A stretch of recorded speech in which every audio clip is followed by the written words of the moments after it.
All right. Hello, everyone. How is your Friday going? I have some things to show you what happened after I cleaned the watch. Kind of messed something up. Let's see. All right.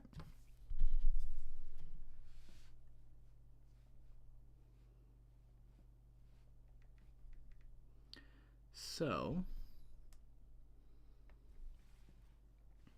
I messed up the chrome or the nickel plating on the movement plate and the black enamel for the numbering and lettering. I'll show you here. Focus it. So, you can see down by the barrel where it might have been, the plating might have been kind of already wearing off. I left the watch in the ultrasonic cleaner way too long. And so, reading forums this morning, that with ammoniated solution, if you leave it in the ultrasonic too long and with too much heat, it will start to cause these bubbles to form and explode rapidly, and it just completely eats off the plating. So I removed the plating by accident around this barrel on this main plate where the barrel sits, some little chunks where the train is, where the stem is. And this is common for watches that are older and the plating's already rubbing off. The ultrasonic will just kind of finish the job and flake it up. But this, not to this extent. I just left it in there far too long. And also I took off the enamel wording, like double roller here. And also on the bridges, on the train bridge here. And also on the barrel bridge, I believe, as well. Well, I did, yeah, on the motor barrel and the adjustments. So what I did this morning, I ran to Michael's, the craft store, and I got some Testors black enamel paint.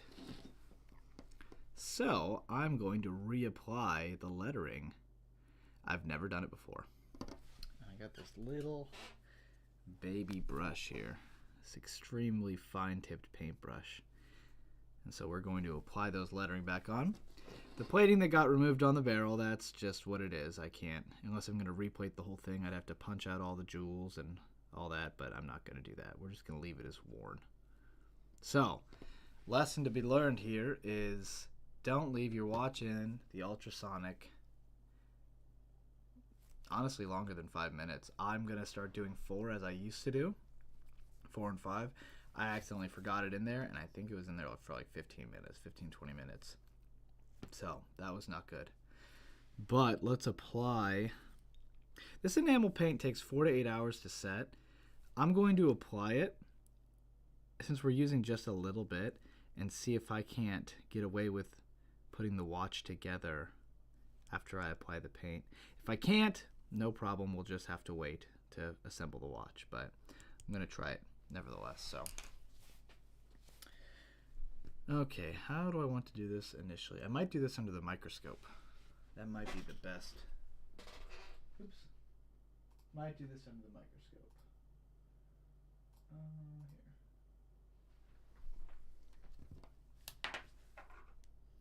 I'll show you again the plating that wore off. We'll go to full screen. And yeah, plating came off around where the barrel seats. So just on the plate, by the stem, in the screw holes. And as you can see, that double roller came off, the enamel, and just the plating in various different positions. So don't leave it in there too long, especially with ammoniated solution. It will eat away at the plating, especially if it's already started to come off. So I am going to start with this double roller here. Never done this before, so this will be interesting to try out. Probably have to shake this first, I would assume.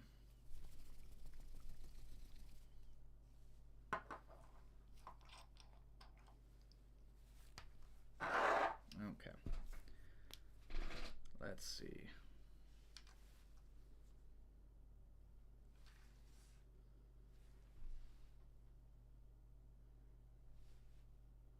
I'm assuming I'm just going to try to apply it and let it sink into the letter and then rub it off.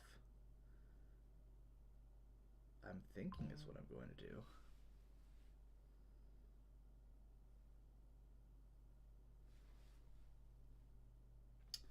This is too much.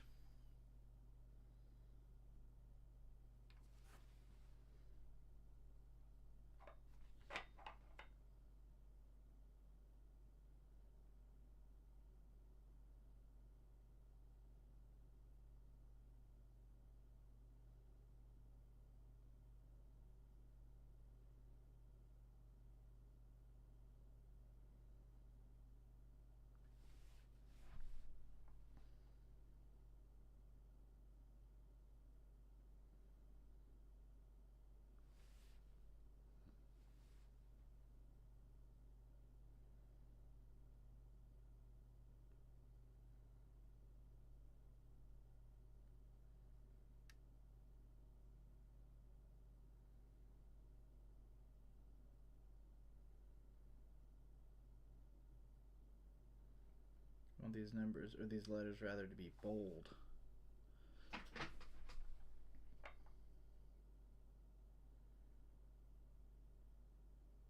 I just got a high gloss black enamel paint.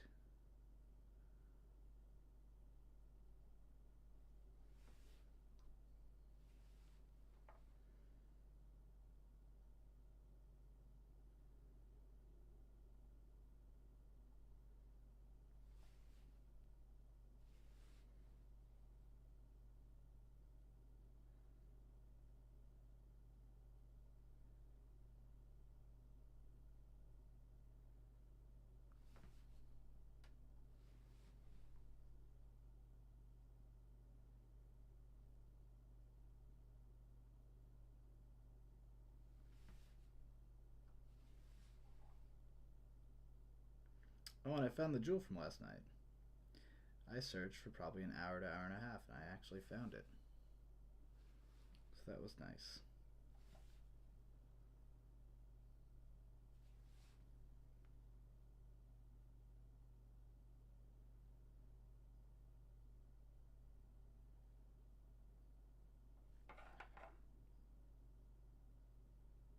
I wonder if I should just cover this completely and then wipe off what doesn't seep in there.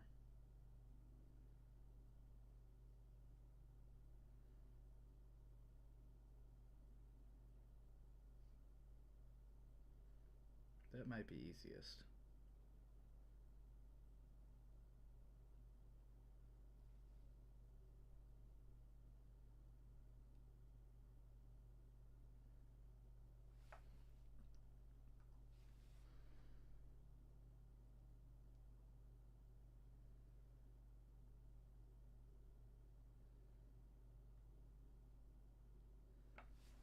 Alright.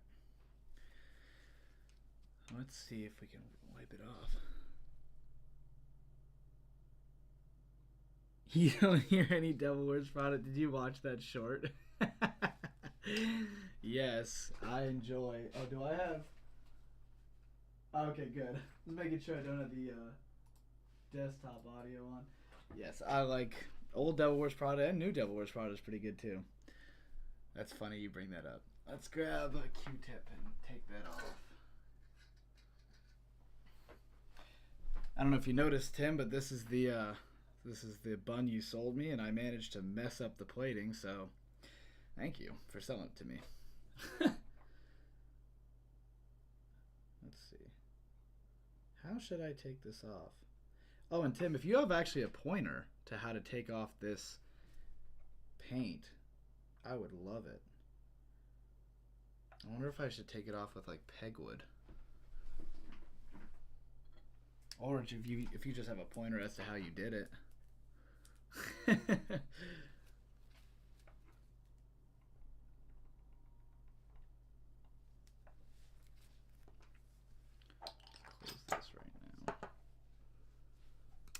Mineral spirit, huh? Okay. I don't think I have any. I should have bought some at the craft store. What should I use?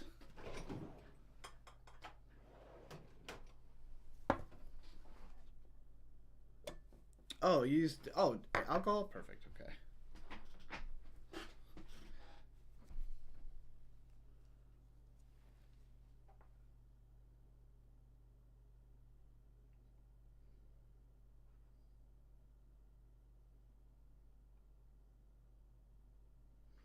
And did you wait for it to dry before you removed the excess, or did you just immediately take off the excess paint?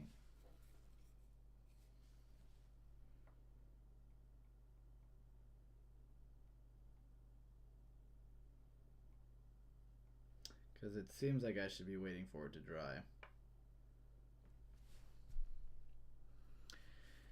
It really seems that way.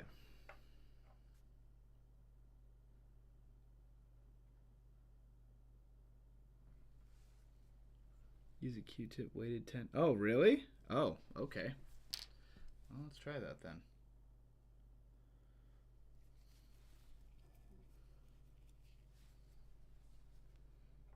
I don't want to get too much on here.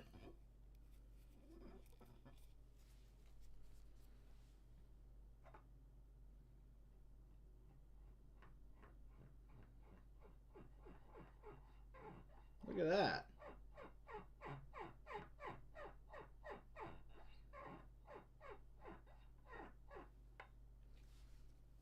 Wow.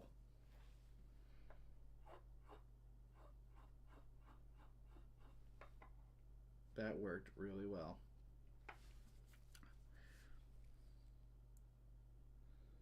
Cool. When is the Tim Tells Time YouTube coming up, man? Because I would have loved to watch a video about that.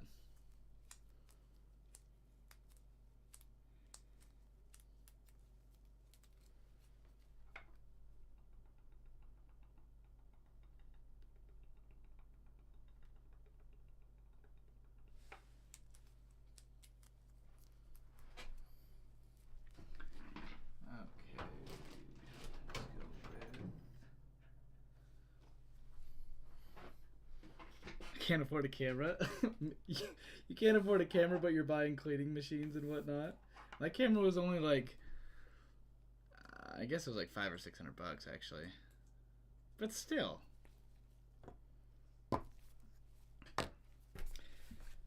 Okay, let's get. That looks a lot better. Very cool. I may put another coat on it, but we'll see. Okay, let's do the train bridge first. Or next, rather.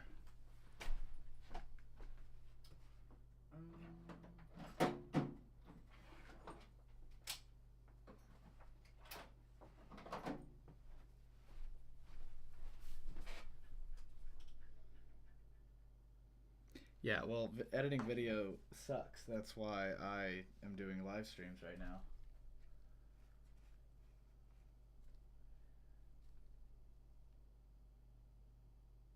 All right.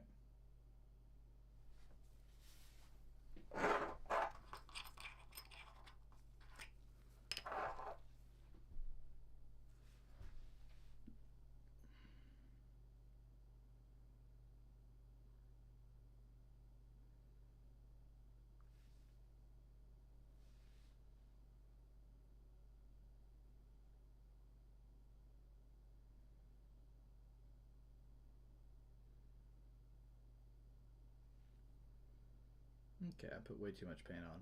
That's okay.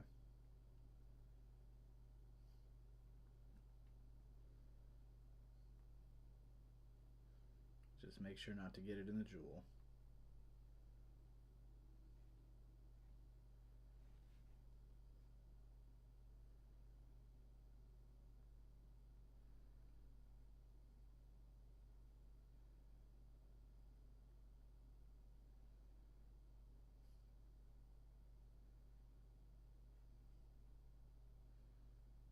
I think I'll do another coat on a double roller. Might just do it right now with this excess paint.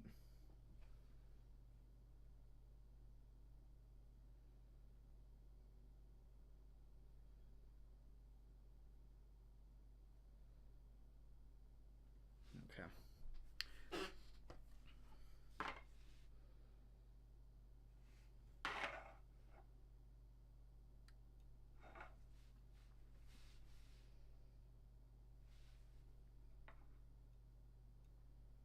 Oh.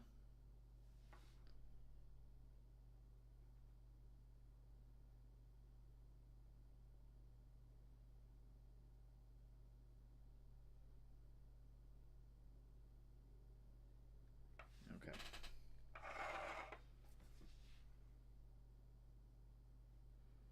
I want to fill up the letter hole completely.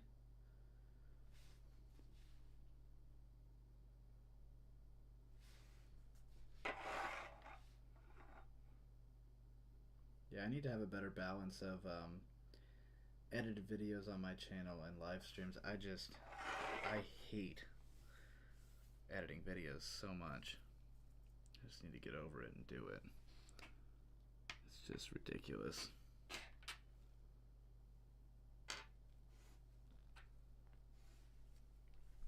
Okay, now let's work on the temperature adjust, the serial number, motor barrel, and the serial number.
All right. Oh, am I getting a call? Who am I getting a call from? Oh. Can you guys still see the Elgato here? Probably not. Okay, now let's take off this.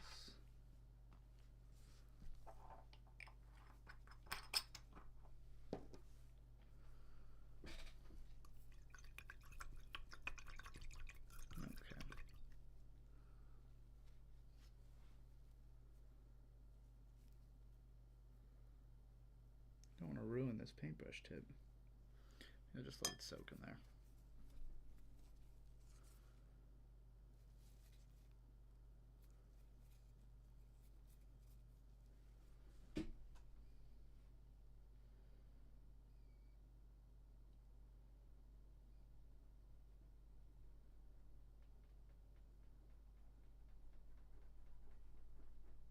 Wow.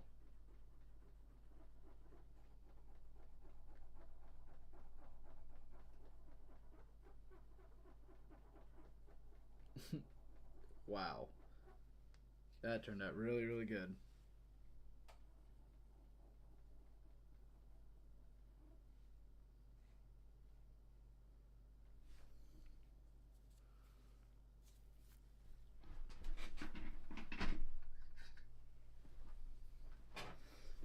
Might go with another coat here on that, but we'll see.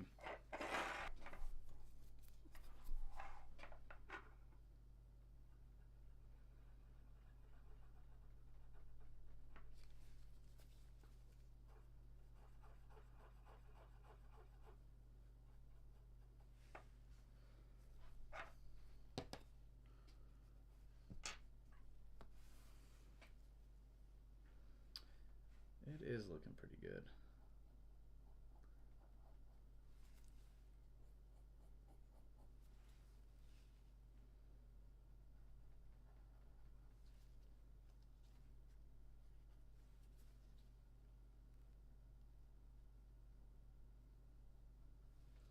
I wonder if I should let it set for longer, because I noticed that the Q-tip is picking up some of the paint inside of the lettering.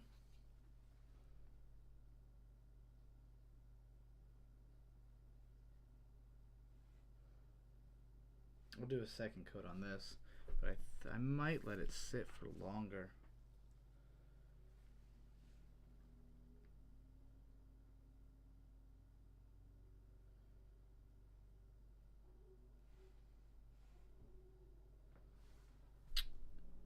Let's see.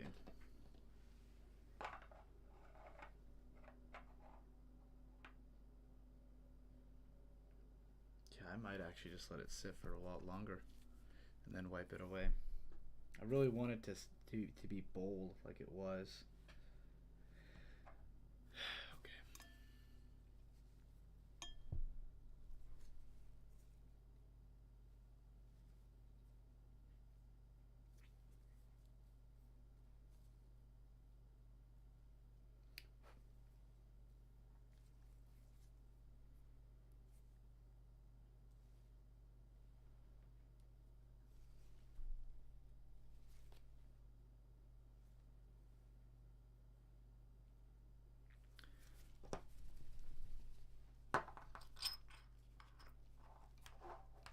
Try to use less paint and let it sit longer.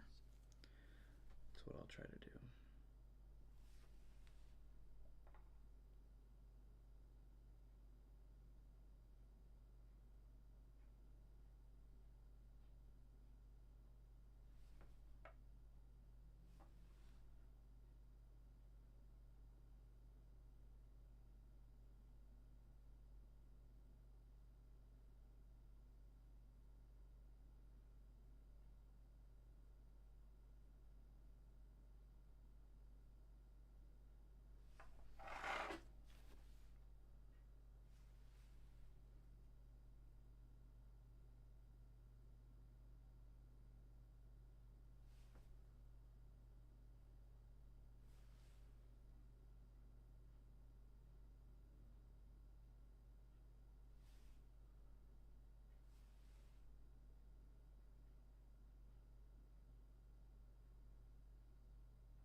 And Tim, did you, after you applied, if you're still here, if you applied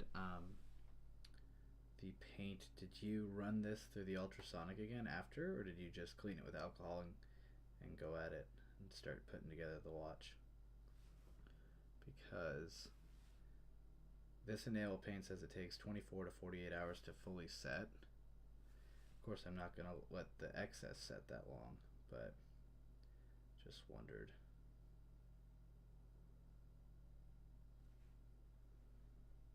Okay, there's that. Oops.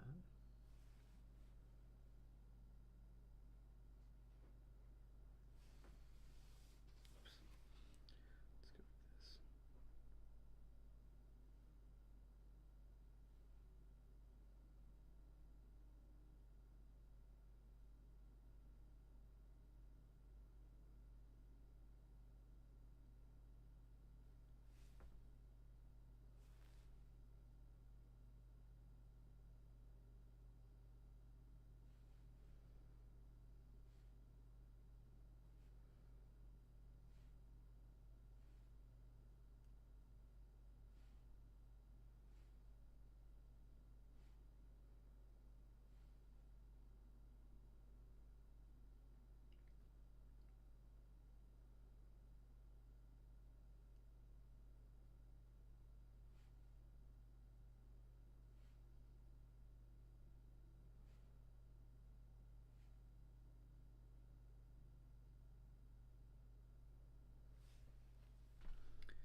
use ultrasonics, so yeah, let it sit for a day. Yeah, you're saying let it sit for a day after I wipe off the excess, because that's a good idea. Well, shoot, then this stream will definitely be cut short.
Okay.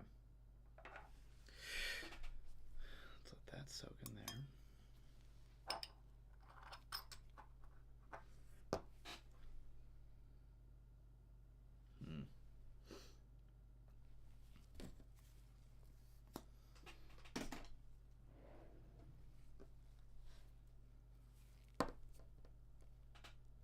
Okay.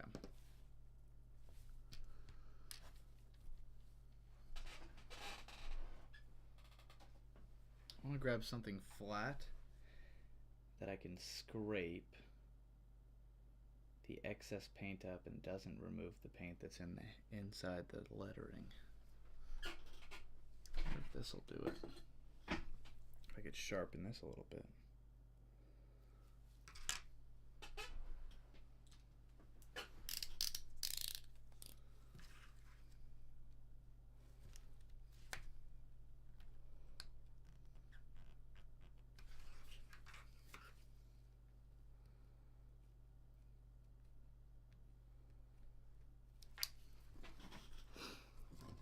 Oops. Okay.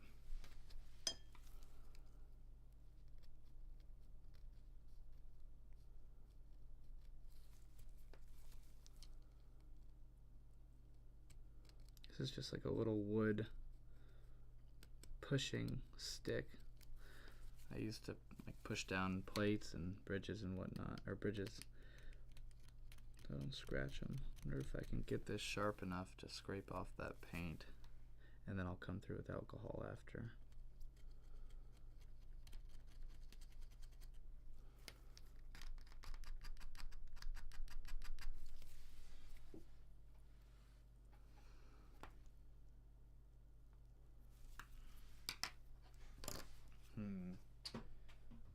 Have a piece of sandpaper that I could use.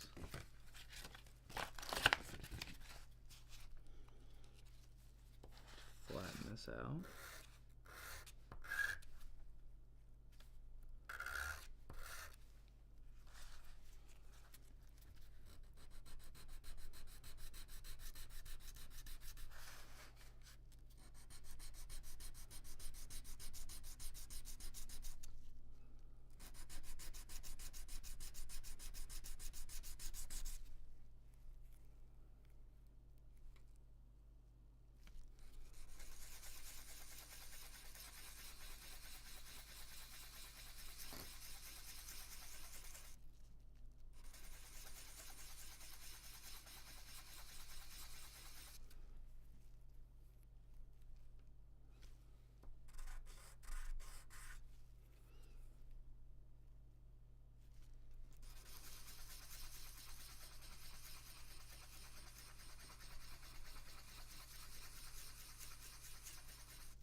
Almost there.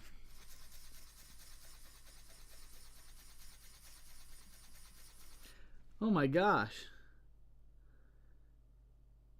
Well, thank you, Mr. I Shoot Watches.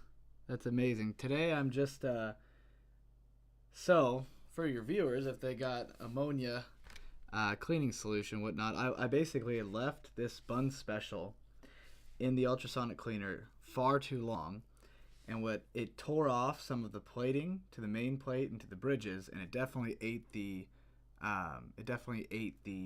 enamel away. So I'm just reapplying the enamel here. Well, where is it? There it is. Reapplying the enamel to the lettering. And right now I'm sharpening the stick so I can try to scrape away this paint, because I've been using a Q-tip with alcohol, and that's been kind of tearing up the paint that's inside the hand. But I want to keep it as bold as possible. This is my first time painting on enamel paint to watches, so definitely learning something. Okay, let's try this. Thank you for inviting people over here. That's awesome. Let's see if we can't pull this up.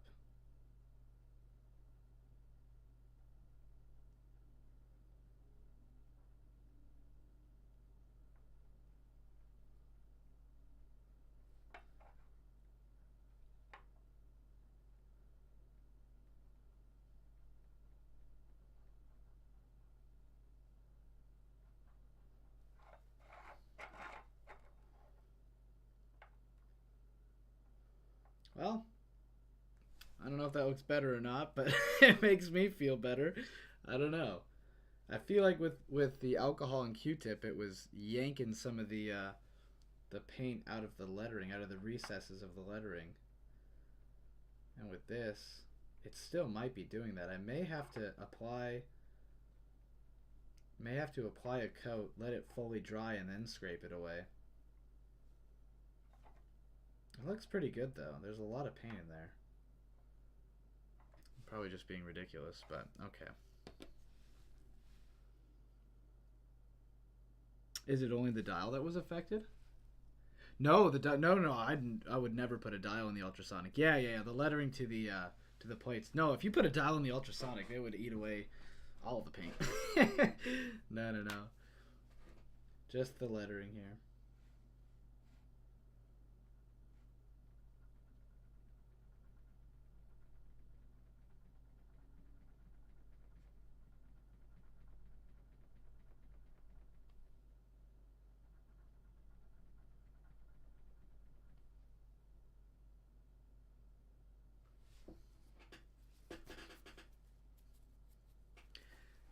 You may have been using too much alcohol in the Q-tip, but I see what you're doing. Yeah. You're probably right. I probably was using too much alcohol. Well, you see at the very top of this 4 here how it's nice and glossy. Oh, there we go. It's nice and glossy. I don't know if I'm just being ridiculous, but I'd like to mimic that. I don't know if I have to just let the paint set for the 48 hours that it wants. I guess it's a trial and error thing.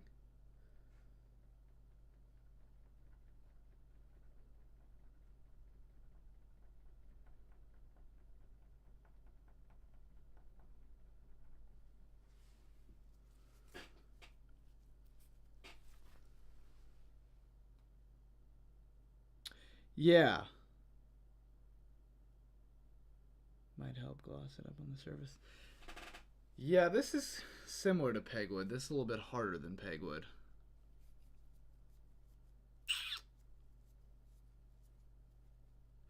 It's pretty darn similar. It's just a piece of wood, but it's definitely harder than pegwood.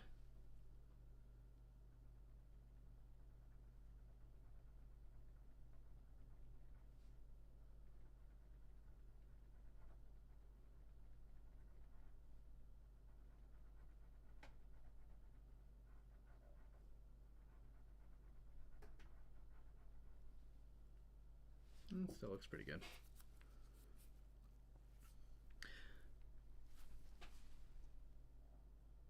Where I've removed the paint, you're saying in between the letters. You're saying on the bridge.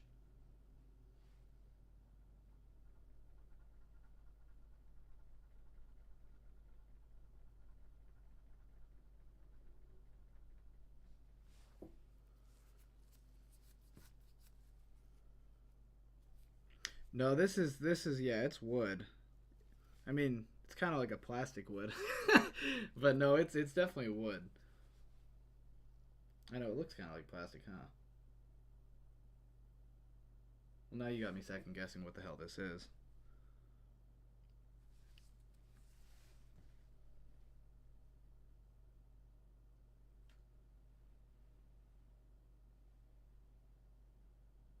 Whatever that is. It feels like wood, but it also feels like plastic.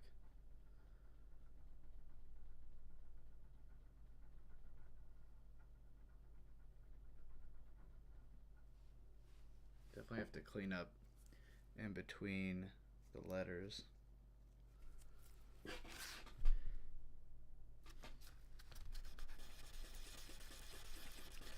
You know what? Maybe it is plastic. I don't really know, actually. This is so weird. Maybe it is plastic. Let's try a piece of pegwood.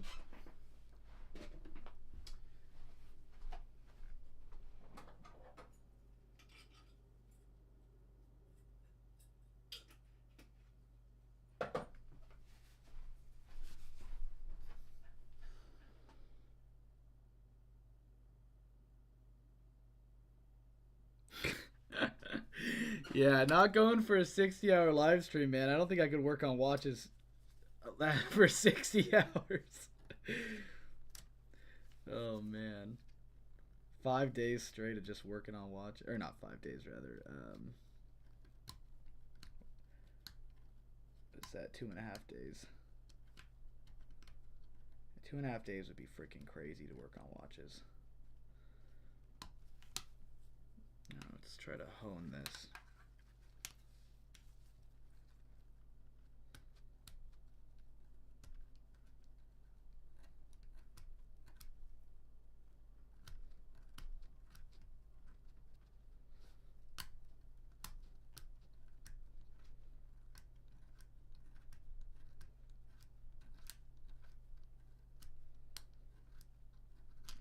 Okay.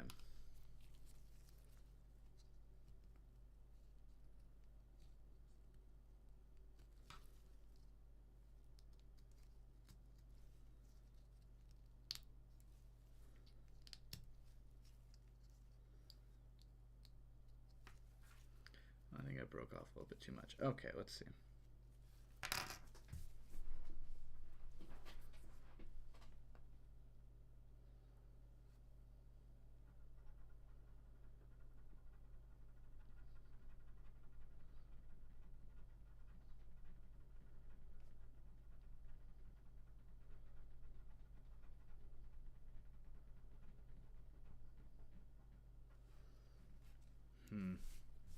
Maybe I need to add a little bit of alcohol to the wood.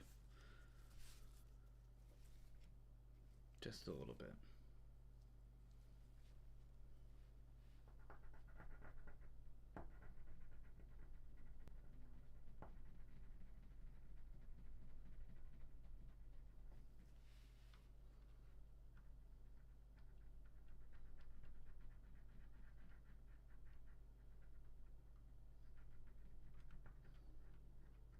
Well,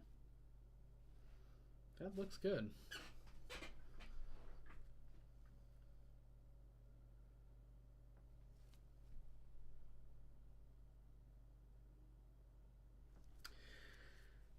Okay.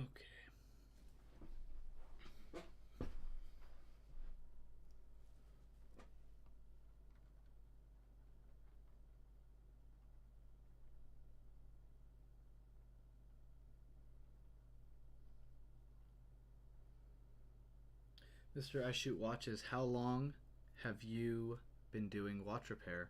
Because I know, actually, is it just as long as your channel's been live, or did you try it out before you started the channel, and so that gave you inspiration to start your channel? I'm curious.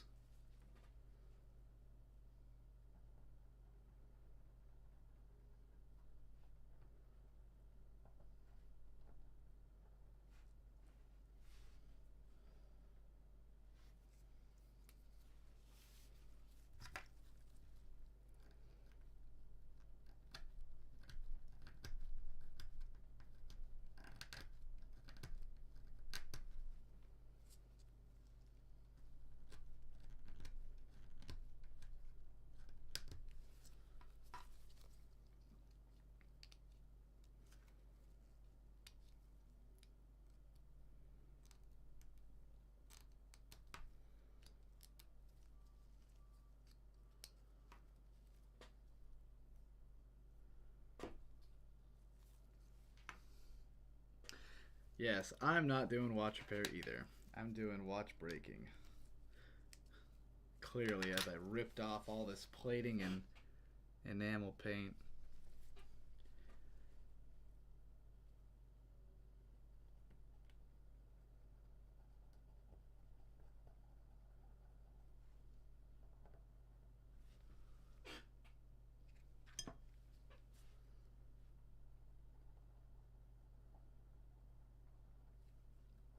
Well, it gets nice and dark when liquid touches it. Looks good for a second.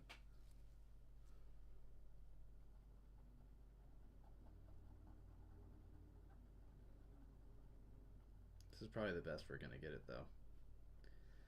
Okay.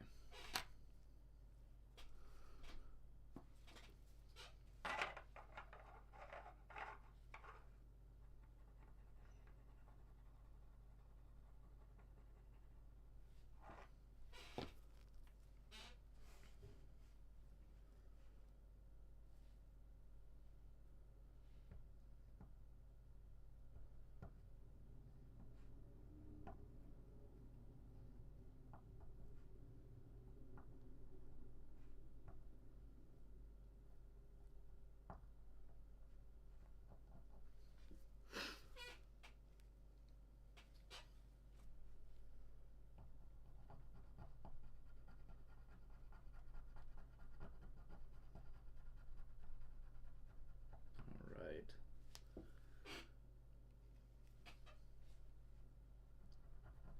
I know that you do a lot of Swiss watches, Mr. Shoe Watches, but have you tried doing American pocket watches yet? I promise you, though, they're a lot easier, a lot less headache. They keep amazing time. Let's see. I had the plating come off. The watch is Felsa.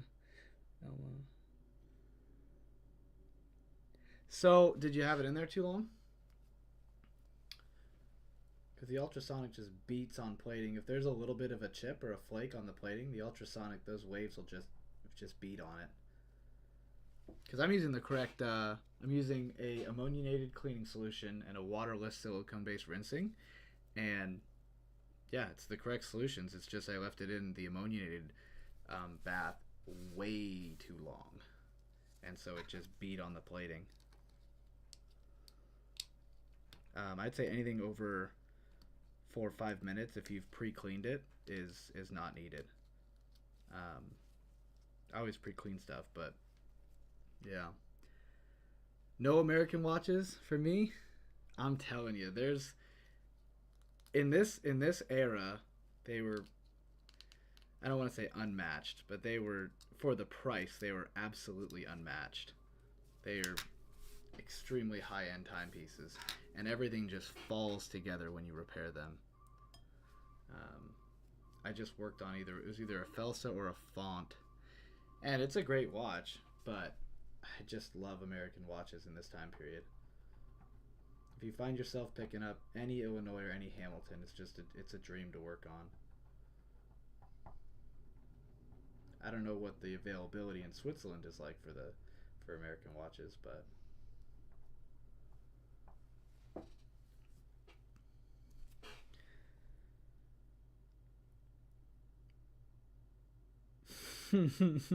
that's a fair trade, I'd say.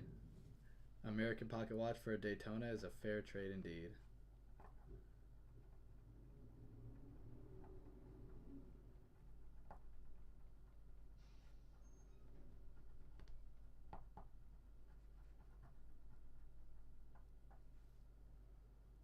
I probably let this paint sink in here a little bit too long.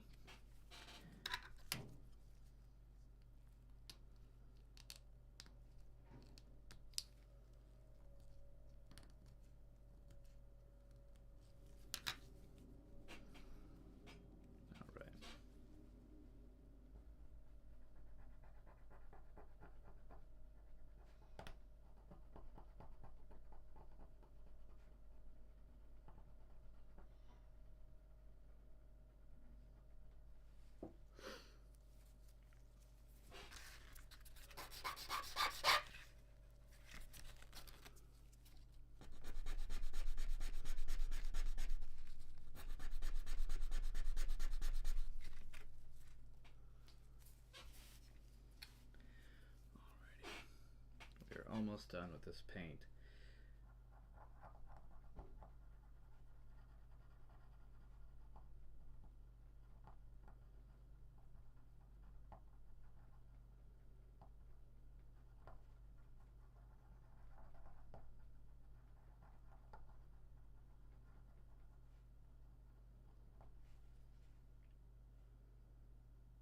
Okay.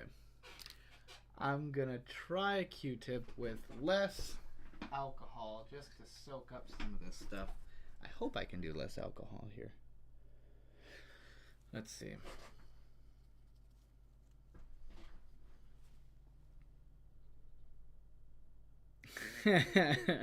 All the books that you're able to read, yeah.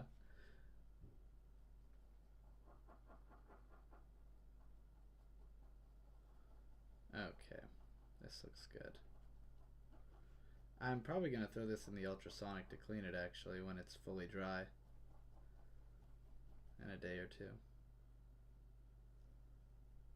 Yeah, I think I will. Okay, so this is pretty much what the finished product looks like. You know, I could have just applied these plates or these bridges to the plate and screwed them in, and that would have been a lot easier, but why would I do that?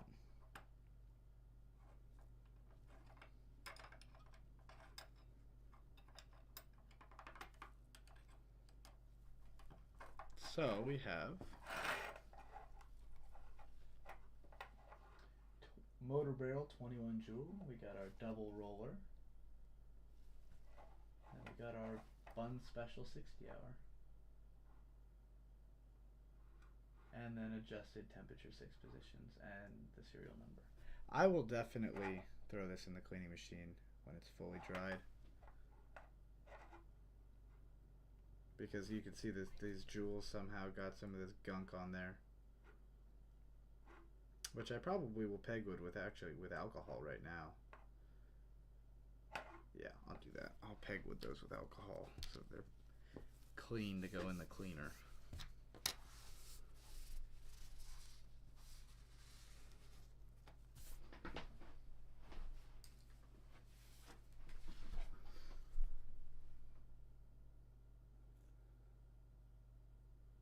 Yeah, Hamilton is owned by Swatch now. The 60 hours just the powder reserve. It can go 2.5 days on a wind. And I can show you the mainspring is freaking massive. Here. Here is the mainspring. Let me pull you back here. This mainspring is huge. You can see it up here too. It's probably 2 feet long at least. It's a big mainspring. So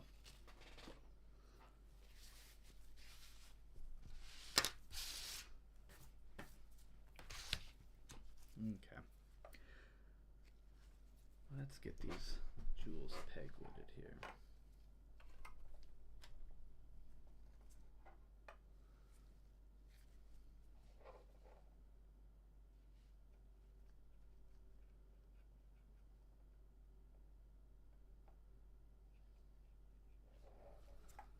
I don't know if you guys watched the last video, but always, always, always pegwood your jewels. I don't know how many times I've taken a watch out of the cleaner and it's got still this gunk in the jewel, and the watch will definitely not run properly. I know with the smaller pivot sizes, like for the escape wheel and fourth wheel and whatnot, it's very difficult, but that's a big reason why I use that paintbrush, so those fibers can get inside.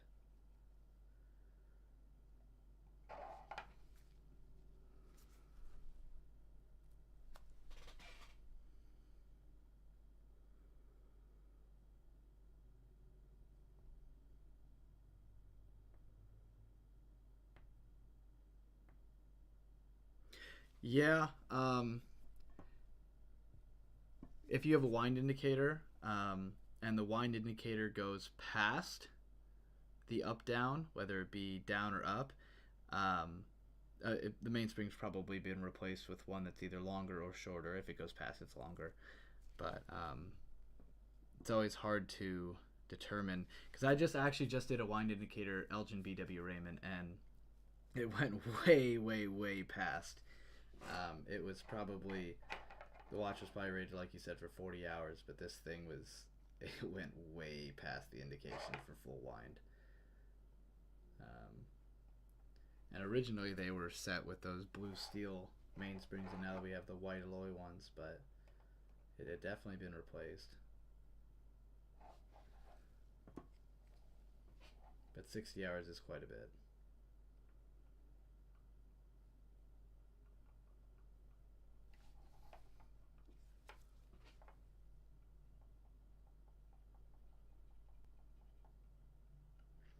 Honestly, I'd say for your first mechanical watch, I guess it depends on what price bracket you want to pay for. I just certainly, if you're working on it, I certainly suggest pocket watches, just because they're extremely easy to work on. They're huge, and then if you want to start to wristwatches after that, that's fine. But you get the basics down with these hand wind pocket watches. Much easier than starting on a lady's watch or a small men's wristwatch. But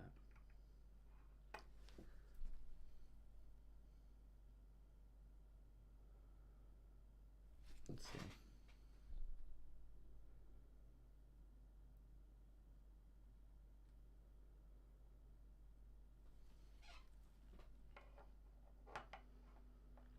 Well, I wish I could put together some of this watch, but I can't. I gotta wait for this to dry.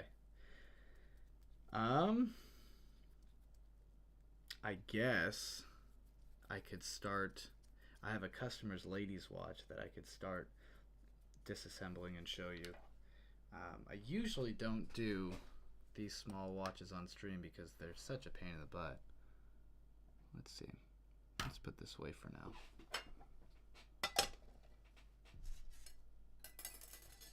Okay. So,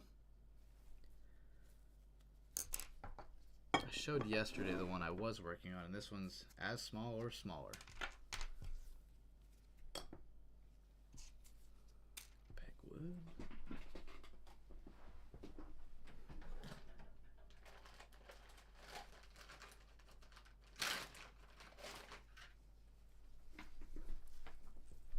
A lot of times when I send quotes for watches, and it's a lady's watch like this one, I always get an answer if it's like, well, why is it so expensive?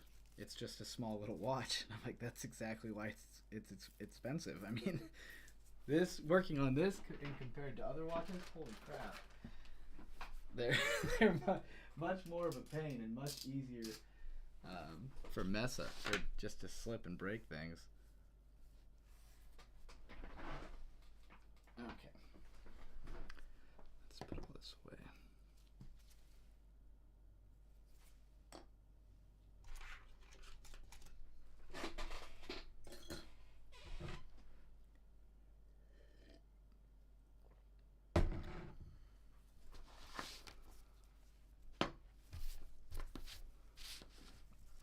Okay, so let's focus this.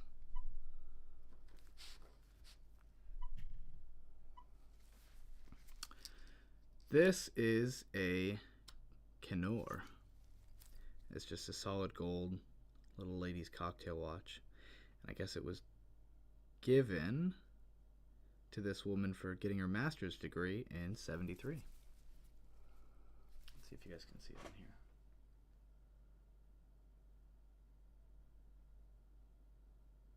Yeah. So, supposedly it just needs a clean and overhaul. But we will see.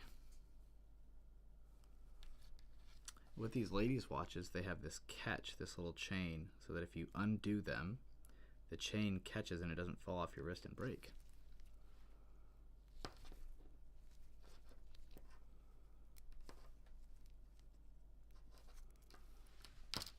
Okay, and I love this feathered, this feathered band is super nice looking. I don't know if you want to call it feather, but whatever this link is called is really, really nice. Okay, let's pop this open. Let me get this out of the way first of all.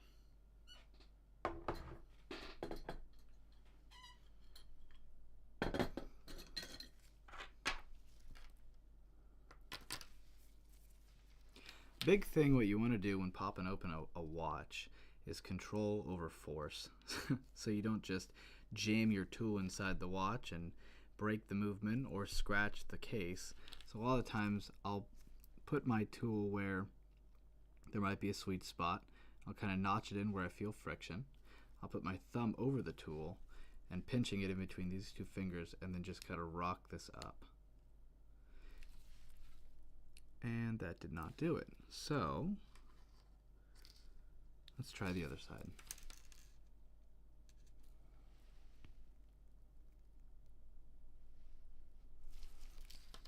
And that did not do it either. Okay. Let's try a razor blade.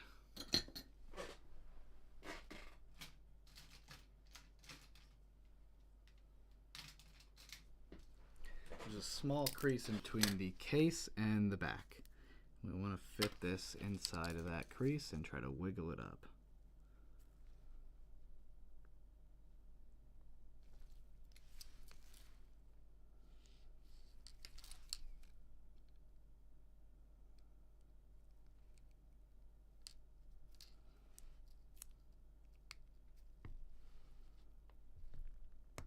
There we go. That pops up, and the movement is adhered to this case, just with friction. It snaps into the case back. So this is a pretty watch. Now you can try to wiggle this up free. Oh, thank God this actually comes out. A lot of the times these are stuck in the case backs, and so you see a lot of the times people try to pry up on the dial or with the stem. You break the stem off, you break dial feet off, and it's no good. So luckily this was loose in there.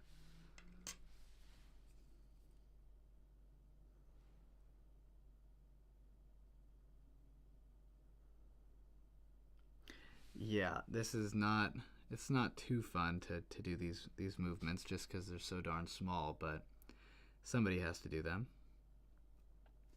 And they're a pain in the ass. Okay, let's take off these hands first.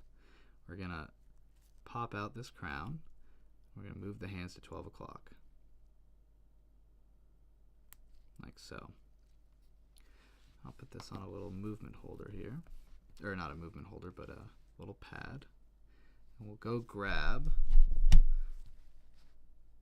here, we'll go grab some hand lifters, some hand pullers. Okay.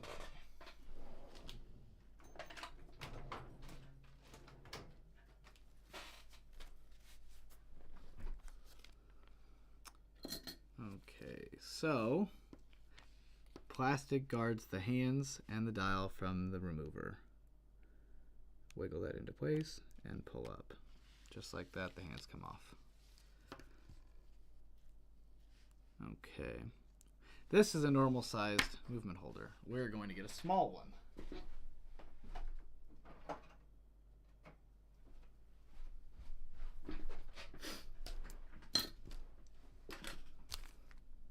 Okay, this is a small one. It's just a fraction of the size. Let's see.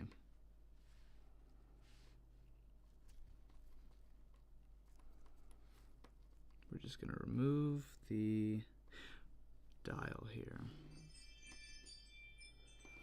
My ring's going off. Okay, I guess there's somebody at my door. One moment. Sorry, one moment.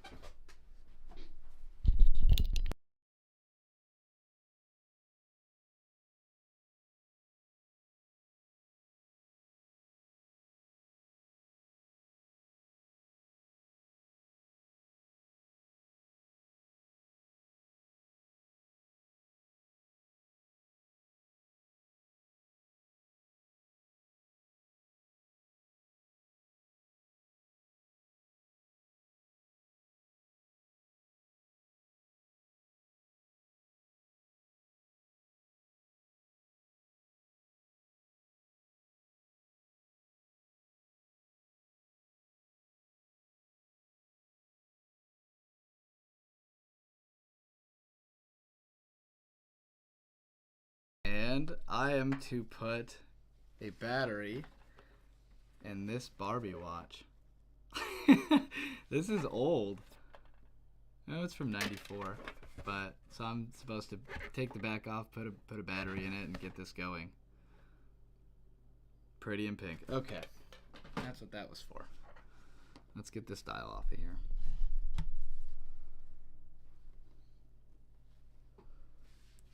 Alrighty.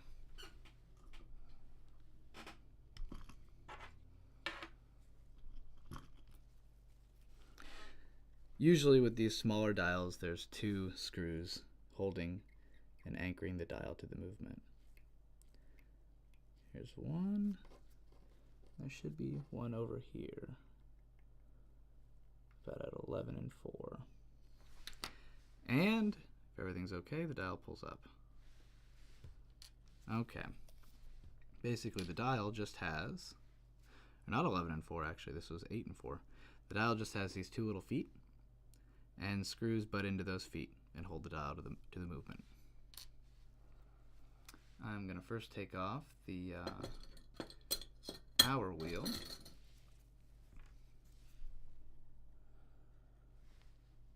Just so it doesn't fall out when I turn it over.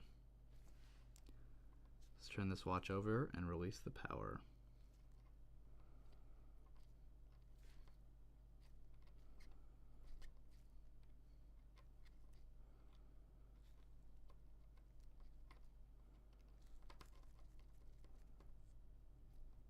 Okay. I think I'm going to actually take out the balance first before I release the power here. So, well, thank you for subscribing. I appreciate it. Let's see. Let's take off this balance. I'll use my ooh, that's coming up. Get that down tight. I'll use my tweezer to hold my screwdriver, especially for smaller screws, so that if I were to slip, oh my gosh, that's tight. There we go. If I were to slip, the tweezer holds my screwdriver straight and centered. Okay.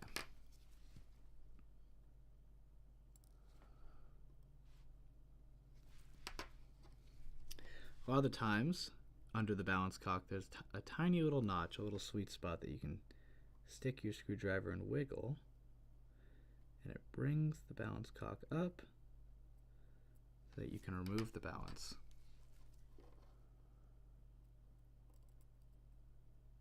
Oh, and the hairspring, this is okay.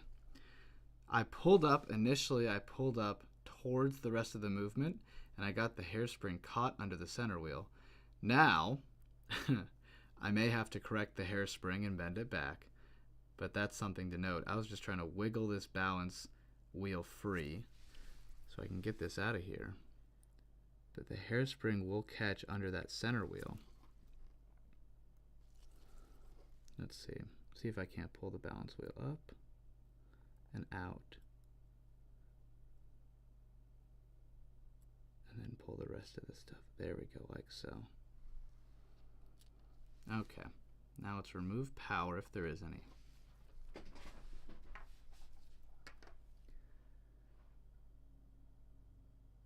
How come you didn't let the power down? Well, I'm letting the power down now. Initially, I always take the balance out first because that is literally the heart of the watch, and I don't want to break it. That's the last thing I want to work on. So balance comes out first, and the power fork holds all the power fork is the brake to the movement. And so I will now let the power down. But oh no, I can access the click. No, I just let the power down after I pull the balance out. It's not going to wind down or anything because there's the pallet fork right here acting as a brake. Right there. So now I'll release the power if there is any. And by doing so, you begin to wind the watch with the crown. And this engages the click to pull forward. You grab the click with a tweezer, move it off to the side, and release the power. Oh, there's no power on the watch. So that's it. I'll be probably working on most of this watch under the microscope, probably for the assembly phase. But for disassembly, I'll probably use a loop. Okay. Let us take off the ratchet wheel here.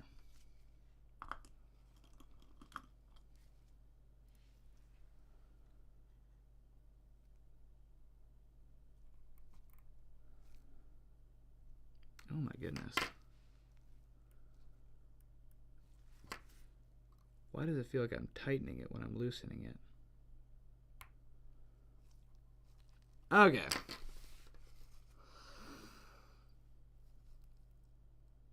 I forgot. So a lot of Swiss cocktail watches are a total pain in the butt.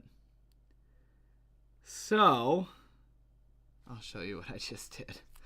Now, a lot of the times with the crown wheel, this is a left-handed thread. So you go to tighten it, actually to loosen it. The ratchet wheel, I guess they did that too. It is almost never that the ratchet wheel is a left-handed thread. And so, with no problem at all, we broke off the screw threads into the barrel arbor, which is always a fun ordeal. So I have to get a new ratchet wheel screw and arbor screw. And barrel arbor. So I love that. I don't know why they put left-handed threads on the ratchet wheel. Very odd, but they definitely did. So this will be a fun thing to replace. I think this is an A shield movement, like a 976. Let's see. This is an A shield 1977. I'm almost positive. Yeah, you can see the threads right in the barrel arbor. Almost positive I have a replacement barrel arbor and screw. So, with a 1977, if you're working on it, just know now, the ratchet wheel screw is a left-handed thread, which is a fun way to do things. Very good. Why do they mark it with triple slots? Because they're assholes. That's why. Yeah, no, there are companies that market with triple slots. It's just a lot of the times they don't. Okay. Let's start the disassembly here. We started off on a good note, breaking a screw head off.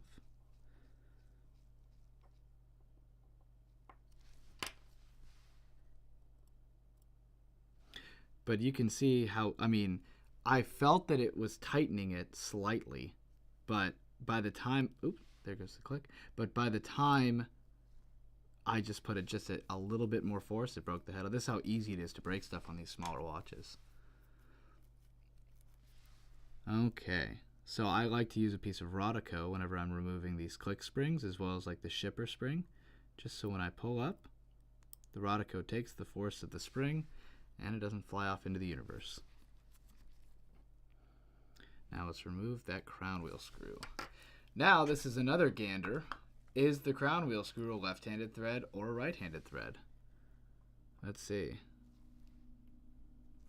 It is a left-handed thread, so I have to turn right to unscrew it. So both screws were left-handed threads.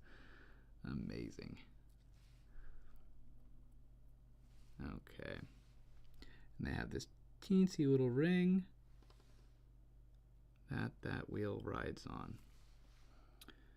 Okay, let's remove this stem here. This is a set lever screw, and basically this screw holds a set lever which goes into a notch on the stem holding this crown in place. When I unscrew this screw, it relieves that lever on this stem and you can pull the stem right out.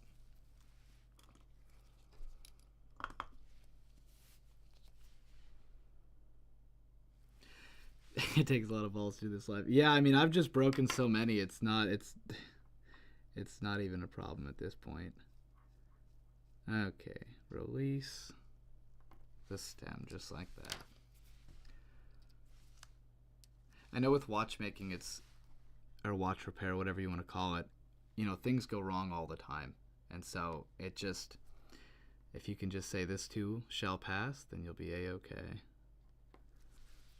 Okay, let's get these barrel bridge screws off of here.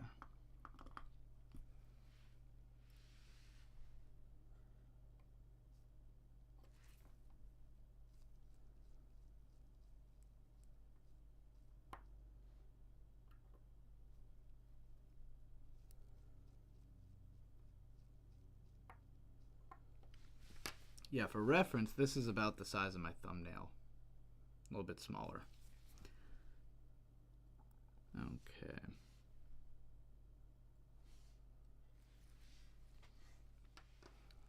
Let's squeak up this barrel bridge. And luckily, these cocktail watches are extremely cheap. I mean, unless it has a name on it, like Bon Mercier or something like that, where another brand has kind of branded it, they're very, very cheap. Okay. Here's the barrel with that arbor that has the ratchet wheel thread stuck in it. And here is the winding pinion and clutch wheel.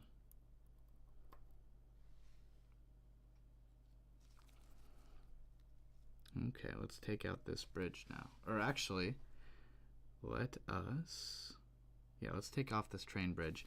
The center wheel has a cannon pinion on it holding it to the plate, or holding it so it won't just pull out. So we'll probably just take the cannon pinion off when I remove this. Let's do that.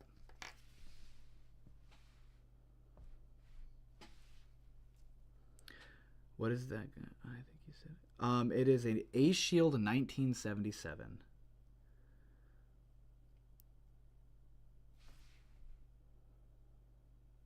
Yeah, because no one wants them, absolutely. And actually, what I've found when I ran a store, women don't buy watches, men buy watches for women. So anything, women watches are just so cheap. Yeah, the smaller you go in size of watch, the less jewels you get, because it's not necessarily for functionality, it's just for jewelry essentially. So it doesn't need to keep perfect time. But yeah, nobody wants them indeed.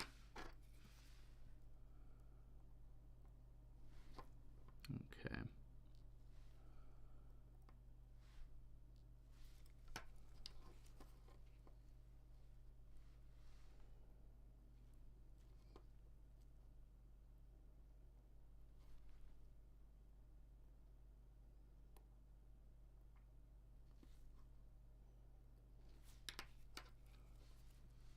I can show you guys something after that. I have trays of these movements. I don't know if they're exactly an A Shield 1977, but this style of movement, I just have trays of them just for parts.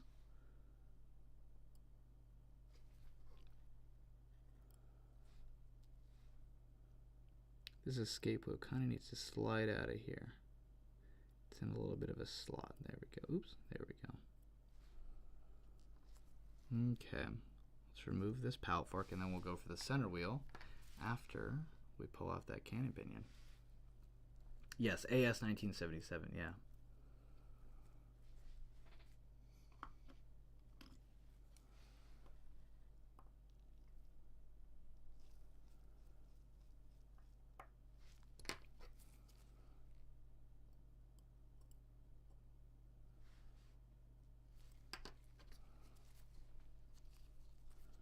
Luckily, it's an extremely common movement.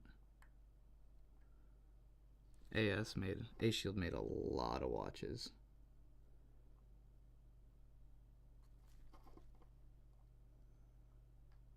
Let's go to the microscope. I don't want to scratch this thing. Okay.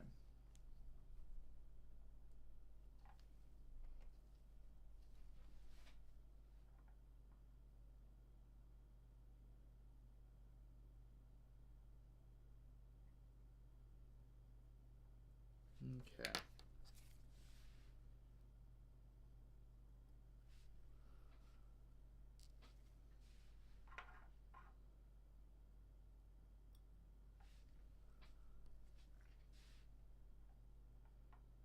Here's that little lever that sits into the slot of the winding stem.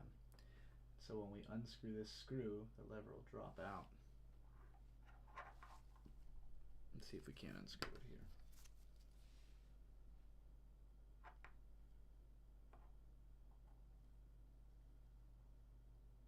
Well, it's just popping out. Okay, let's do that after we get the center wheel off of there.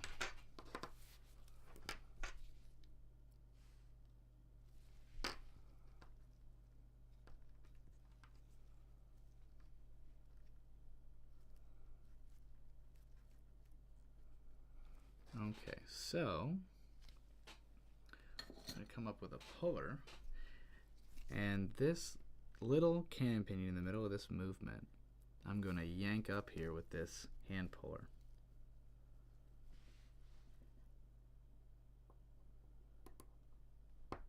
Just like that. Now the center wheel should just pop out like that.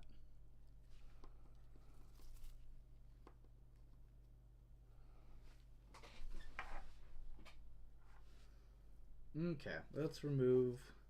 This is a jewel in an Inca block setting, so there's a whole jewel and a cap jewel that will come out with this setting. The setting stays inside in this cup. And I got that on the other cocktail watch I worked on for this woman. The spring was broken, and so I had to replace, first time ever replacing an Inca block spring. Absolute pain in the butt. Yeah, no nice way to say it. It was absolutely horrible to put this. Basically, this spring here, this circle here, this cup is one unit, and this spring just lays inside of this recess. But putting it back is horrible because there's a regulator. Well, actually, so the spring broke on the balance cock, but anyway, there's the regulator and regulator spring, and so that lays on top of this. Not for this side, but on the balance side, on the cock side. So I'm just going to remove these two spring arms, and then take a piece of Rodico and pull up on the cap jewel and hole jewel. Here's one arm.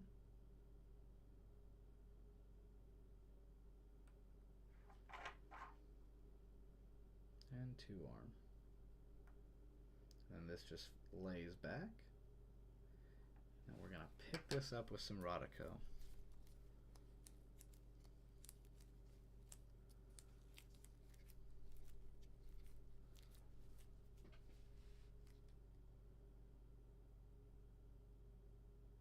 Okay, we're going to lay this with our parts.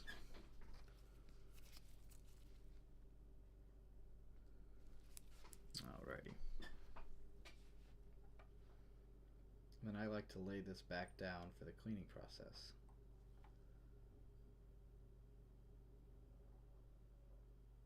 Like that.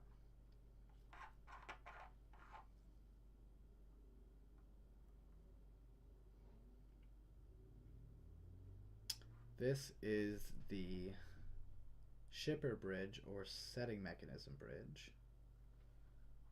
And we're going to take out these two plate screws and remove it.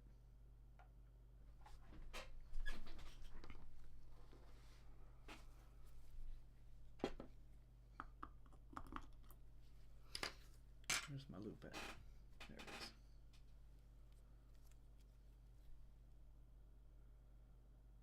Yeah, very fun. Thank you, Mr. Peter, for doing that.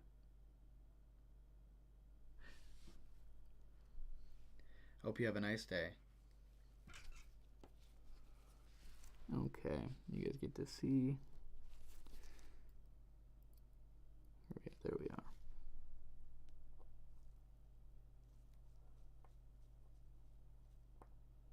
This bridge is kind of spring-loaded on the set lever.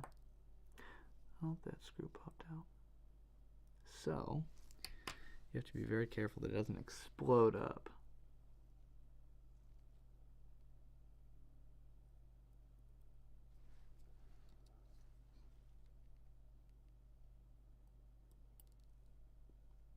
Oh my goodness, okay. Here it is. One screw flew. Okay. Now, like with the click spring, I'm going to grab a piece of Rodico and hold it over this little wire spring and disengage it.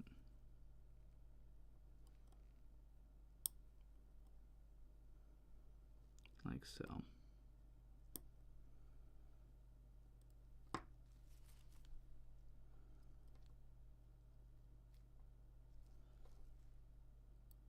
There we go. And here is the setting lever, also known as the shipper. And here is an intermediate wheel, a minute wheel. And now we're going to get that I'm sorry, that's called the clutch lever. We're going to get the set lever screw out of there now.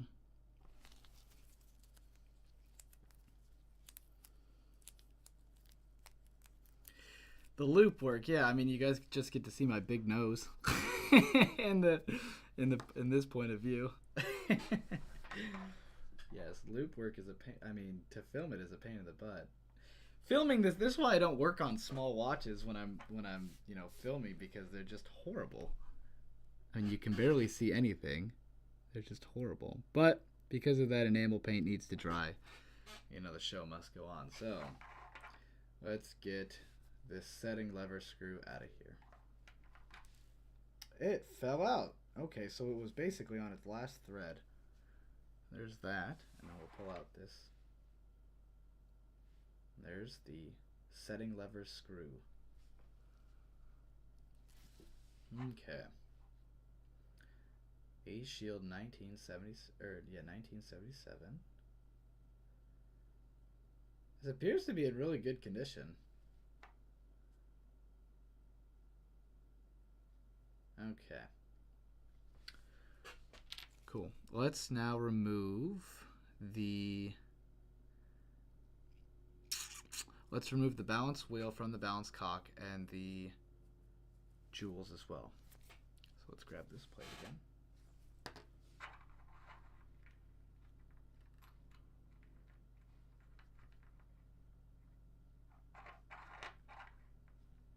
Okay.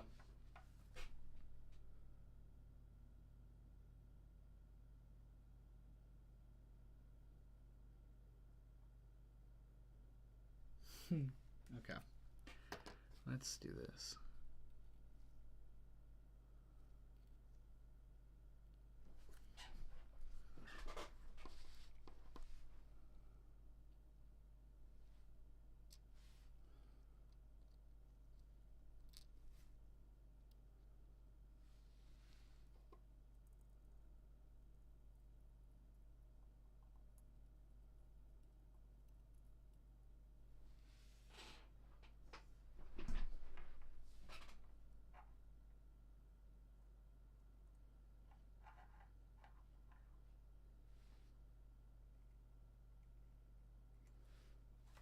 Now what I could have done is I could have just removed this spring and jewel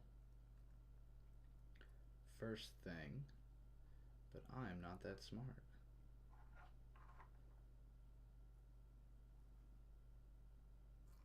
Oh my goodness. Okay.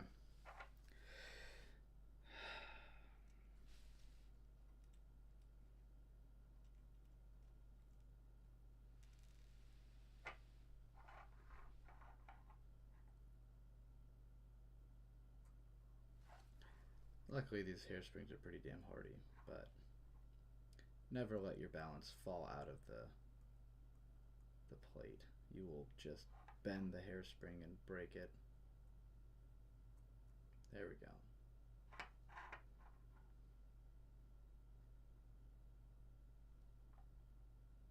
Alright, let's remove the hairspring stud screw and the balance jewels as well.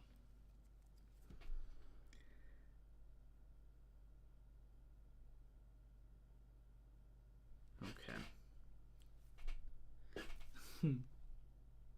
Yes, I am having a time, but oh well. It's a-okay.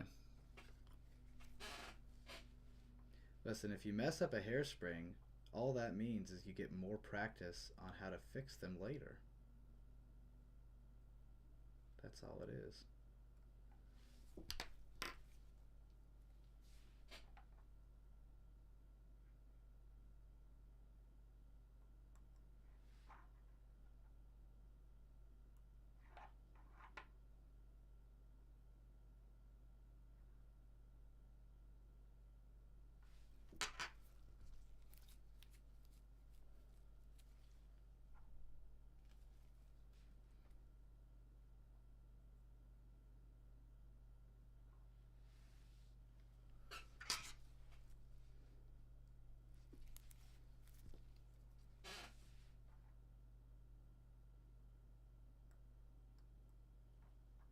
Okay.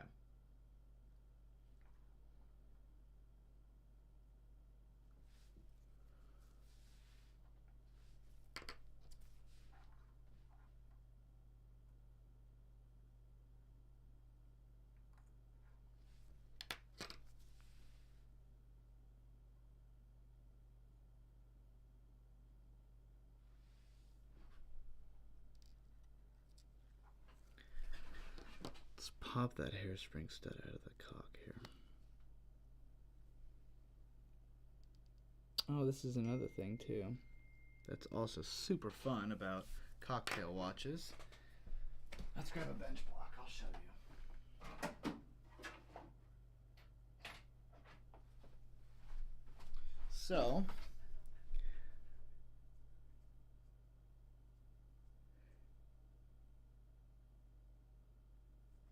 okay. So, normal hairspring regulation pins on every other watch are just 2 pins, and they kind of are close together, and the hairspring fits in between them. With cocktail watches, there's like a little bit of a gate you have to open. And luckily, on this model, there's a little slot right here that you can put a screwdriver and turn the gate open, so then you can then remove the hairspring. A lot of models don't have the gate, and you have to kind of grab it with tweezers. So,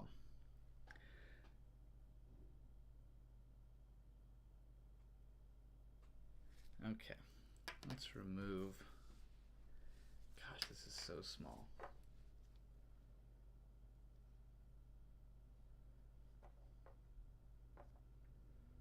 Okay. Let's do this. I'm going to do this with a loop.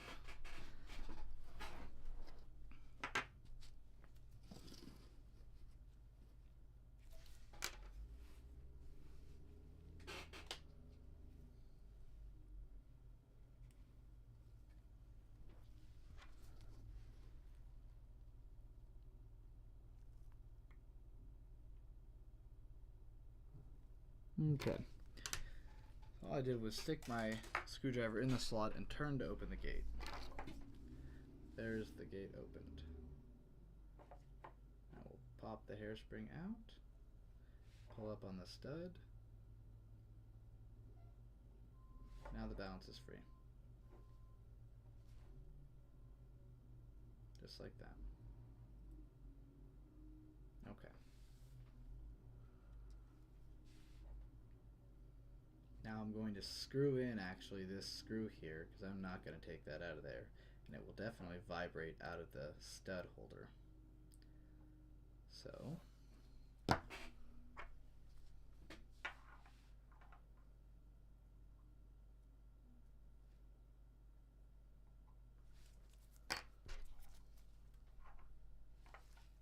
let's screw this in.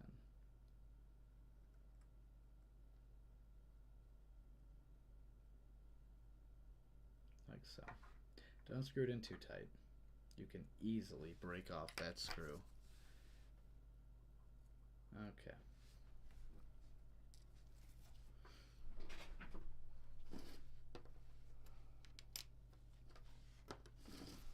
Let's remove the mainspring from the mainspring barrel.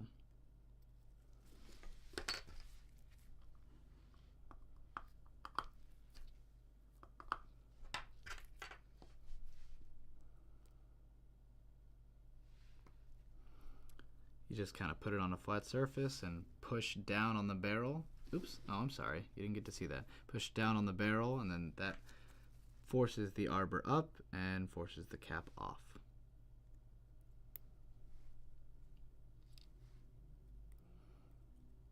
Now, one coil at a time with this.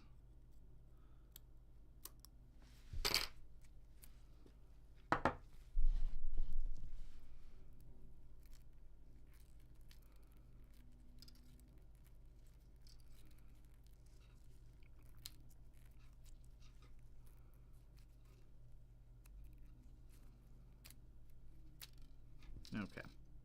This just has a Swiss end, it just has a fold over end. And our arbor's still stuck in the mainspring here.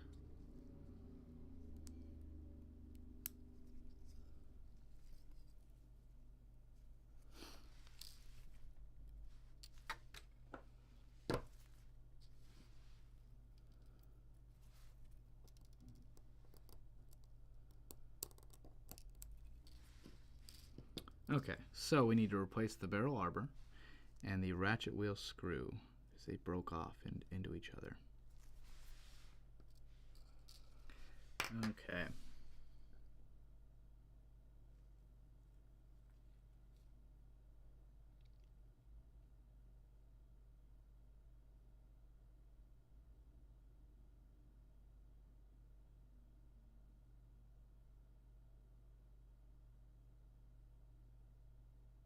You guys are having a time, huh? All right. Is there anything else I can disassemble? No, that seems like it's it. Okay. Yeah, I'm gonna do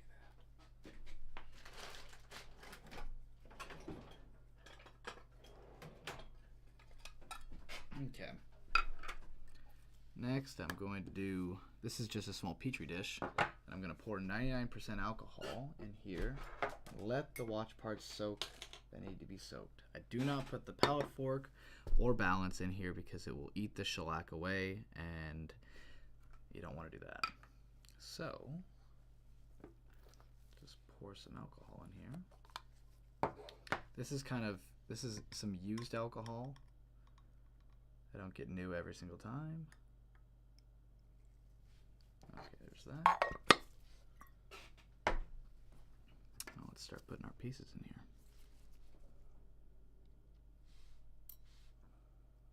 It's important to do this because there's a lot of grit and grime that does not get washed away with the ultrasonic cleaning solution. And also, this is a good time to pegwood your certain holes.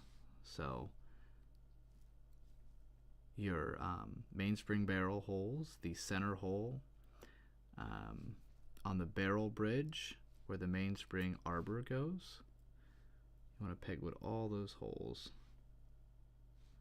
Make sure everything is clean.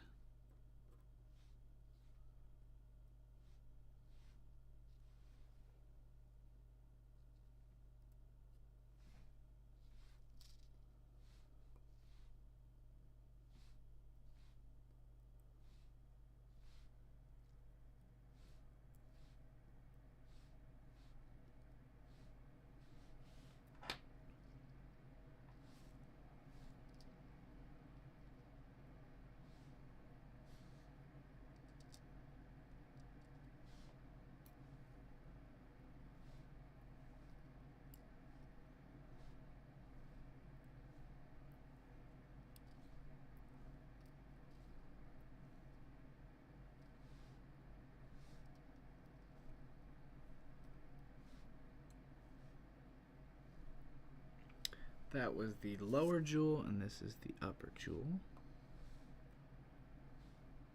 Hole and cap.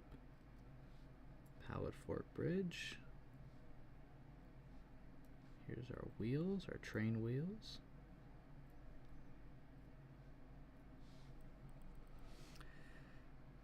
And I don't know if our mainspring can fit in here. Let's see.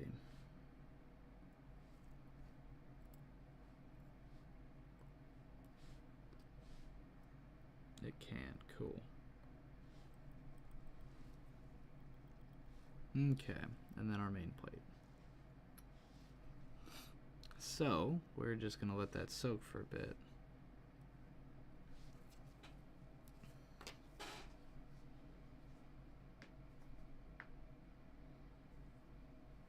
Okay. Yeah, this is 99%, 99.9% isopropyl alcohol. And then this is just a pre-clean before it goes into the ultrasonic. Always do that. So basically I'll do this isopropyl bath. I'll do the ammoniated bath with the three rinses, which are silicone base.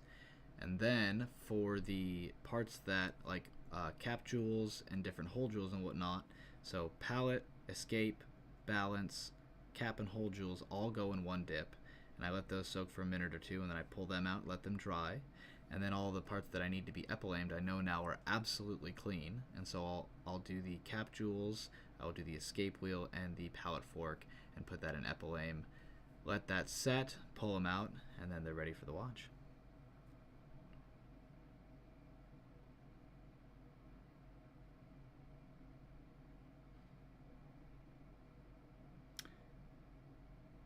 Well, thank you for stopping in, and really thank you for inviting these people to watch this stream. I am going to be actually having to go here too, because I doubt you guys want to hear the ultrasonic cleaning machine clean this for 20 minutes. But yeah, no, really, thank you for stopping by. Yeah, I use LNR as well. LNR and Zenith, they're like the same thing. But really, really thank you, Mr. I Shoot Watches. I appreciate that a lot. This has been fun working on this watch and seeing you guys talk about stuff, so thank you. I have a Barbie watch to fix. So basically I'm going to let this soak, and then I'm going to take a makeup brush and basically brush off the jewels and the plates and whatnot, and then put this to a cleaning basket, run in the ultrasonic, and then it's ready to be, the parts are ready to be one dipped. And then also I need to find that ratchet wheel screw and arbor, so there's no point in even starting to try to clean this and assemble it again, because that's a key component to the watch. So I think I'll probably have to go as well. But for those of you who are new, I will enjoy the Barbie watch. For those of you who are new, I don't do it daily because I'll go insane. But I do live stream now pretty often. Whatever I'm working on, whether it be a customer's watch or my own personal watch, I'll live stream it, and then the live streams are up on my YouTube channel. But yeah, I've been doing watchmaking for a little bit now. I trained under my grandfather, and then when I found out his ways of doing things were dated, because he started in like the early 70s and he did it for about 40 years. I'm adopting a lot of new ways from people who have been Rolex certified, and also people on YouTube and whatnot. So yeah, that's what I'm doing right now. And if you guys are not members of NAWCC or WWCA, well, WWCA was just specifically Washington, but if you're not members of NAWCC, which is the national group, look it up and become a member, because there's a huge horology community, and they do different auctions in different states. They have an online auction. They have magazines that are sent to the mail for all these different vendors that sell watches. They have, I'm sure you guys have seen their blogs, and I get a lot of information from them. It's a great community. So yeah, I was expecting the Bunn special too, but then I had to put that enamel. If you go back earlier on the live stream, you'll see that I had to put enamel on the movement lettering and numbering, and so I have to wait 24 to 48 hours for that to fully set, and then I'll get to assemble that. And that actually is going to go, I'll show you, that goes in this cool display case I bought. I'll show you here.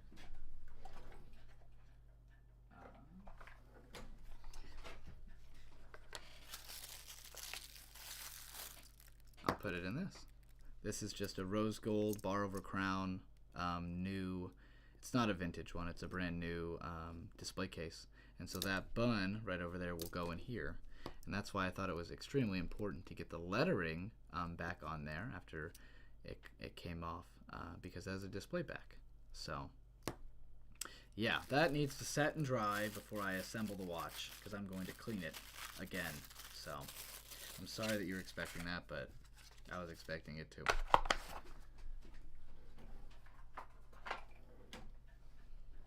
So I think that's it for now, but yeah, thank you, Sonny. No, thank you. I Shoot Watches is an awesome guy. I met him just through YouTube, and it's been fun commenting on his stuff and watching his videos and seeing his community. You guys seem all very nice. So thank you for stopping in. Yeah, display cases are nice.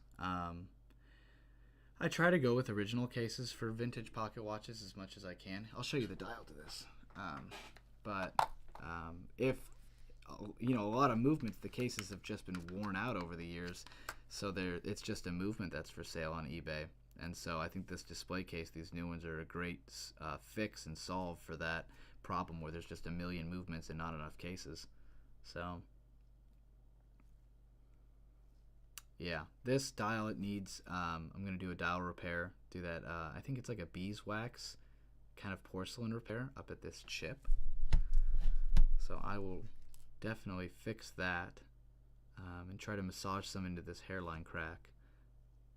So I'm going to fix that dial. And this is the 60-hour dial too, specifically because it has this massive seconds window. So we'll do that. And then I'm getting new hands for it. This is the only hand it came with. It was just an hour hand that's been very worn. So there's that. I bought the wrong pallet fork for it. So this is a 1538, and I guess it takes a 1560. Which is in there, but the stones are not set properly. So that's something I've never done, is I'm going to heat up the pallet fork and set the stones into the escape wheel so that the drop and lock and slide is perfect, because it won't run. Before I cleaned it, I tried to run it, and it definitely does not run. One stone is set way too far in. So, dental repair plate. Interesting. Yeah, I can show you.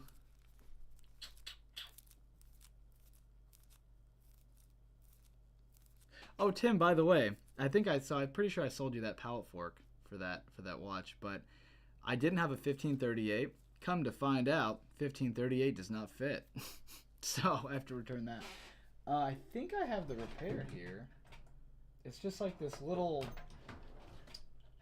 carton of wax, essentially. I don't know where I put it.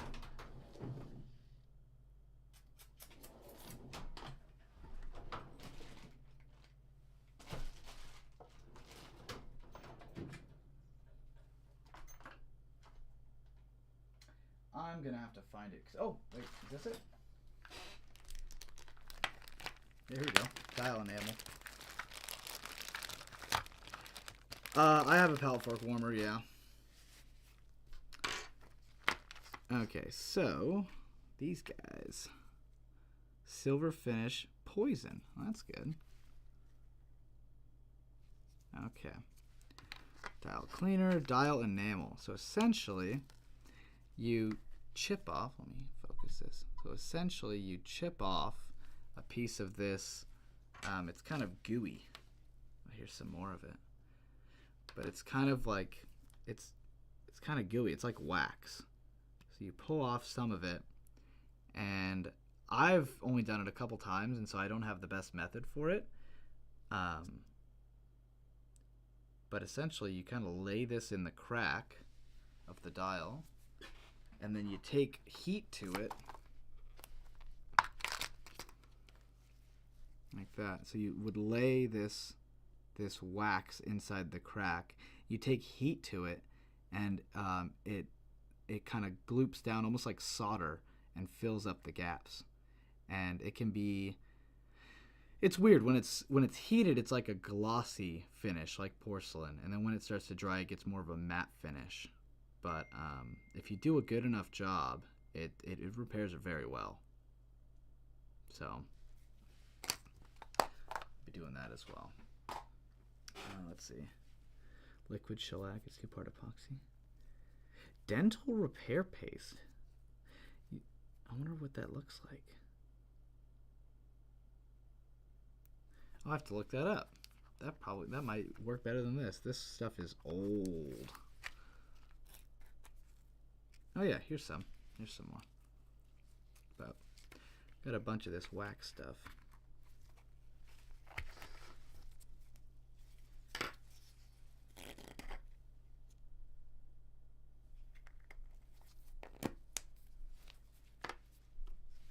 I don't know what this silver finish poison is. There's a lot of weird stuff with watchmaking. Like radium hands and radium paste. I actually have some radium paste. But yeah, a lot of weird stuff. Mercury. Closest to a real fix. Okay, I will look up the dental paste then.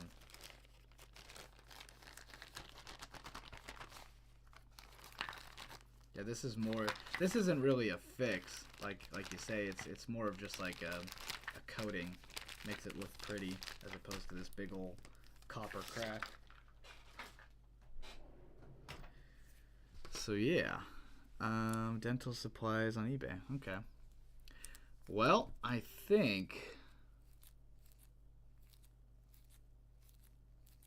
I'm done for right now. I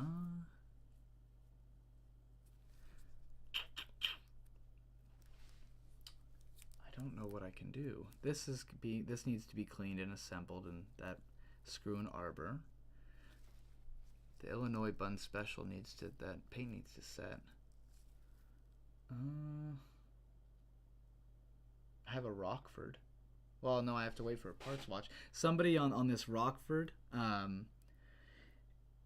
basically the lower pallet jewel, it's a jewel, but instead of replacing the jewel, they decided to put a big heaping glob of solder and then cut the solder away and flatten it and then poke a hole so that the lower for the lower pallet fork pivot can ride on this hole in solder as opposed to a jewel. So I have to fix that as well. I don't think I'm going to ream it out and set a jewel. I think I'm just going to get a new plate because it also needs a couple other parts. I'm just going to buy a parts watch for it.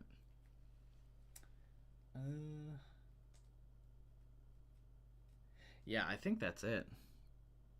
Yeah, I know. The solder trick is always great, right? Poke a hole in it for a pivot. Yeah. I appreciate all you guys that came from My Shoot Watches. And I appreciate all you guys tuning in just to tune in. But, yeah, I think I'm just going to have to wait. So, thank you guys, and I will see you hopefully in the next video. Yeah, you guys have a good day.